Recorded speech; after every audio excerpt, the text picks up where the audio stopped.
अरे बाप रे बाप। यह तो बहुत जोर की बारिश आ गई। अब तो खेत में काम भी नहीं कर पाऊंगा। लेकिन कुछ देर प्रतीक्षा कर लेता हूँ। हो सकता है यह बारिश थम जाए। इस प्रकार वह किसान काफी देर तक बारिश के थमने की प्रतीक्षा करता है। मुझे नहीं लगता कि अब यह बारिश रुकेगी। मुझे जल्दी से अपने घर चले जाना चाहिए, नहीं तो मैं बीमार पड़ जाऊंगा। फिर वह किसान बारिश में ही वहां से अपने घर की ओर निकल पड़ता है।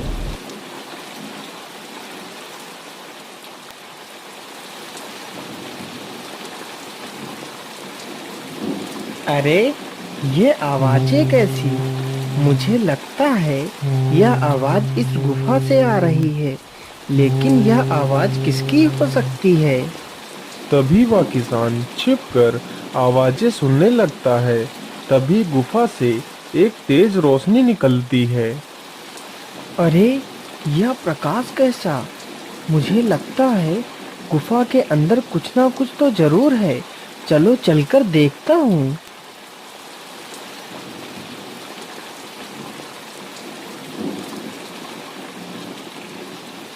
फिर वह गुफा के अंदर जाता है और देखता है कि एक साधु एक शिला पर बैठकर अपनी तपस्या में लीन है।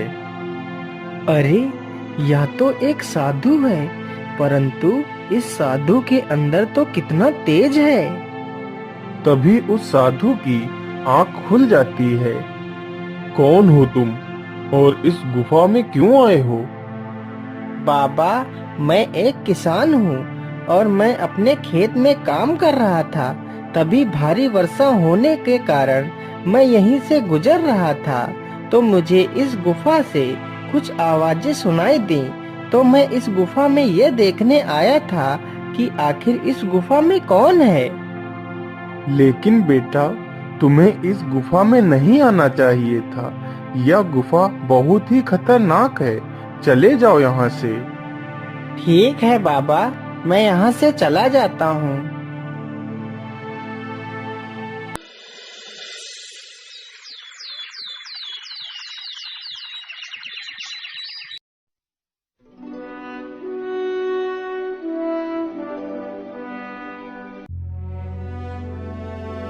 अरे वैद्य जी, आखिर यह क्या बीमारी है?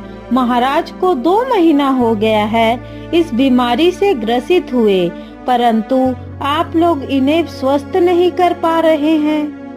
क्या करें महारानी जी, हम तो अपनी पूरी कोशिश कर रहे हैं कि महाराज जल्द से जल्द स्वस्थ हो जाएं। परंतु महारानी जी, यह बीमारी कोई नई है। इसका इलाज मैं सही ढंग से नहीं कर पा रहा हूँ। अरे वैद्य जी, तो इस बीमारी का आपके पास कोई इलाज नहीं है? तो आपका मतलब है कि अब महाराज कभी ठीक नहीं हो पाएंगे।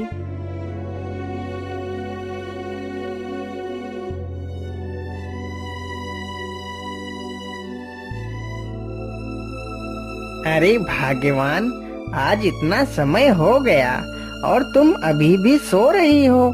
चलो उठ जाओ, अब सुबह हो गई है। अरे भाग्यवान, तुम्हें तो बहुत तेज बुखार है। और ये तुम्हारी आंखों को क्या हो गया है?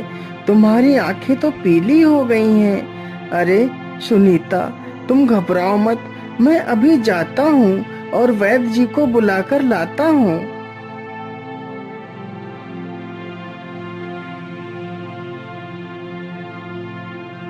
वैद्य जी, वैद्य जी जल्दी चलिए। हमारी पत्नी को पता नहीं क्या हो गया है। उसे बहुत जोर का बुखार हो गया है। अरे, ये क्या? या तो वही बीमारी है जो राजा को हुई है। क्या हुआ वैद्य जी? आप कुछ बोल क्यों नहीं रहे?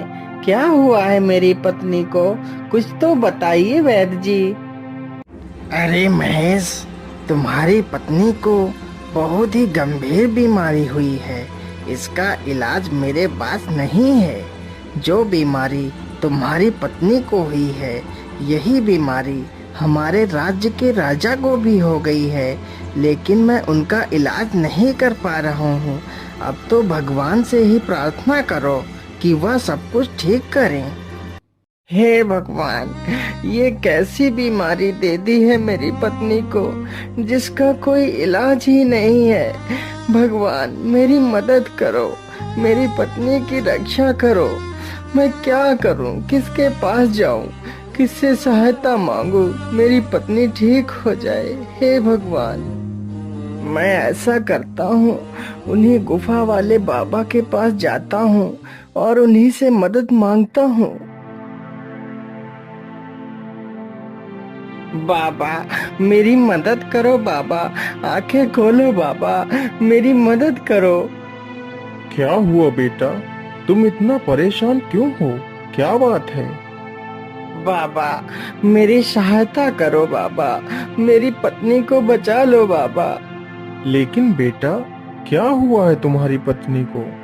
बाबा मेरी पत्नी एक बहुत ही गंभीर बीमारी से ग्रसित हो गई है, जिस बीमारी का वैद्य के पास भी कोई इलाज नहीं है। बाबा अब आप ही मेरी मदद कर सकते हो। फिर साधु अपना ध्यान लगाकर देखता है। अरे बेटा, यह कोई साधारण बीमारी नहीं है, यह तो एक महामारी है जो धीरे धीरे पूरे राज्य के लोगों को ग्रसित कर देगी, जिससे पूरे राज्य का विनाश हो जाएगा। लेकिन बाबा, क्या इस बीमारी को रोकने का कोई उपाय नहीं है? बेटा, इस बीमारी को रोका जा सकता है, लेकिन इसका उपाय बहुत ही कठिन तथा दुर्लभ है। बाबा बस आप मुझे वह उपाय बता दीजिए, मैं अपनी पत्नी को बचाने के लिए कुछ भी कर सकता हूँ।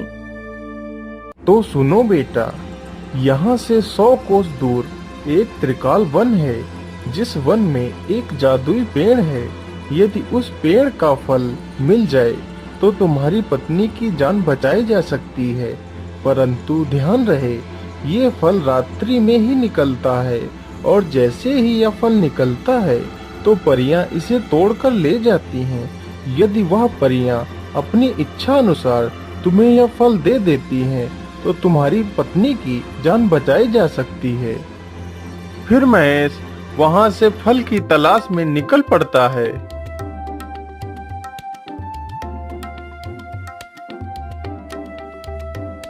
अरे यहाँ तो सारे पेड़ एक समान ही हैं। क्या करूं, कैसे ढूंढूं उस जादुई पेड़ को? उसे जंगल में घूमते घूमते शाम हो जाती है, परंतु जादुई पेड़ कहीं नहीं मिलता। अरे वह जादुई पेड़ ढूंढते ढूंढते मुझे शाम हो गई है। अब यदि मैं जंगल में घूमता रहा तो मुझे जंगली जानवर नुकसान पहुंचा सकते हैं, इसलिए मुझे किसी न किसी पेड़ पर चढ़कर बैठ जाना चाहिए। फिर महेश एक पेड़ पर चढ़कर बैठ जाता है। अरे ये प्रकाश कैसा? मुझे लगता है कि वह जादुई पेड़ यही है। चलो इसके पास चलता हूँ। जैसे ही महेश जादुई वृक्ष के पास जाता है, तभी वह जादुई फल निकल आता है। तभी वहाँ पर 2 परियां आ जाती हैं और फल को तोड़ लेती हैं। अरे परी देवी, मेरी सहायता करो, मेरी मदद करो परी देवी। कौन हो तुम और इस समय तुम इस डरावने जंगल में क्या कर रही हो? हे परी देवी, मैं यह जादुई फल लेने आया था। मेरी पत्नी एक बहुत ही गंभीर बीमारी से पीड़ित है, उसे इस फल की आवश्यकता है। कृपया यह फल मुझे दे दीजिए परी देवी। ठीक है, हम तुम्हें यह फल दे देंगे, लेकिन यदि तुम मेरी 2 पहेलियों का सही उत्तर दोगे तभी हम तुम्हें ये फल दे सकती हैं। ठीक है परी देवी, मैं आपकी सारी पहेलियों का जवाब देने के लिए तैयार हूँ। पूछिए परी देवी। तो सुनो मेरी पहली पहेली, वह क्या है जो कोयले से भी काला है? महेश कुछ देर तक सोचता है। हे परी देवी, कोयले से ज्यादा काला कलंक होता है। यदि कोयला इंसान के ऊपर लग जाए तो उसे पानी से साफ किया जा सकता है, लेकिन यदि किसी इंसान के चरित्र पर कलंक की कालिक लग जाए तो वह कभी नहीं छूटती। हाँ हाँ, तुम्हारा जवाब तो एकदम सही है। मेरी दूसरी पहेली सुनो। 4 टांगों की हूँ मैं ऐसी, छलनी के सम मुझ में छेद, पीड़ित को आराम न देती, बतलाओ तुम इसका भेद। हे परी देवी, इसका सही उत्तर चारपाई है। हाँ, एकदम सही जवाब। तुम्हारे दोनों जवाब बिल्कुल सही हैं। तुम बहुत ही बुद्धिमान हो। मैं तुमसे बहुत ही प्रसन्न हूँ, इसलिए यह फल मैं तुम्हें देती हूँ।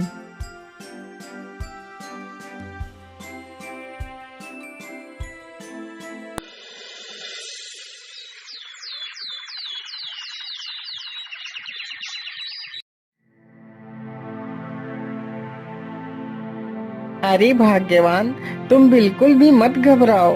तुम इस फल को खा लो, तुम बिल्कुल ठीक हो जाओगी। फिर महेश अपनी पत्नी को आधा फल काट कर खिला देता है। अरे भाग्यवान, तुम्हारी आंखें तो एकदम ठीक हो गई हैं। तुम तो स्वस्थ हो गई हो। हाँ जी, यह सब आपके प्यार से ही तो संभव हो सका है कि आज मैं पूरी तरह स्वस्थ होकर आपके सामने खड़ी हूँ। हाँ भाग्यवान, यह सब भगवान की ही कृपा है। लेकिन मुझे अभी एक और जिम्मेदारी पूरी करनी है। मुझे यह आधा फल हमारे राज्य के राजा को खिलाना है। वह भी इसी बीमारी से पीड़ित हैं। फिर महेश वह आधा फल लेकर महाराज के पास जाता है। महारानी जी, आप इस फल को महाराज को खिला दीजिए, वह बिल्कुल स्वस्थ हो जाएंगे। फिर महारानी वह आधा फल राजा को खिला देती है। अरे महारानी जी, मैं तो बिल्कुल स्वस्थ हो गया हूँ। या तो चमत्कार हो गया। मैं तुमसे बहुत प्रसन्न हूँ। जो काम अच्छे अच्छे वैद्य नहीं कर सके वह तुमने कर दिखाया, इसलिए तुम मुझसे कुछ भी मांग सकते हो। महाराज, मुझे कुछ नहीं चाहिए। आप हमारे राज्य के राजा हैं। यदि आप स्वस्थ नहीं होंगे तो हमारे राज्य की देखरेख कैसे कर सकते हैं? यदि आप सुरक्षित हैं तो हमारा राज्य सुरक्षित है।